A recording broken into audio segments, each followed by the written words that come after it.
Hello friends, welcome to Kiran Kumar vlog channel. ఈ వీడియోలో ఏంటంటే మీకు వాల్ పెయింటింగ్ని చూపిస్తున్నాను. ఫస్ట్ టైం లైవ్లో చూస్తున్నాను ఈ వాల్ పెయింటింగ్ని. యాక్చువల్లీ మా ఆఫీస్ పైన కొత్తగా పాస్పోర్ట్ సేవా కేంద్రం అని పడుతుందన్నమాట. ప్రారంభోత్సవానికి అది మంచిగా ముస్తాబు చేస్తున్నారు కదా, అలా ఈ అందమైన వాల్ పెయింటింగ్ని స్టూడెంట్స్ అయితే వేశారు. యాక్చువల్లీ చాలా ఎక్స్పీరియన్స్ పర్సన్స్ అని అనుకున్నాను. వీళ్ళందరూ కూడా ఫైన్ ఆర్ట్స్లో స్టూడెంట్స్ అనమాట. చాలా చక్కగా ఈ అందమైన బొమ్మలను వాళ్ళు గీయడం అయితే జరిగింది.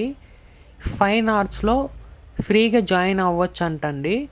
ఇది వీళ్ళ కాలేజ్ వచ్చేసి మసాబ్ ట్యాంక్ దగ్గర అయితే ఉందంట. మీరు కూడా ఒకసారి ప్రయత్నించండి.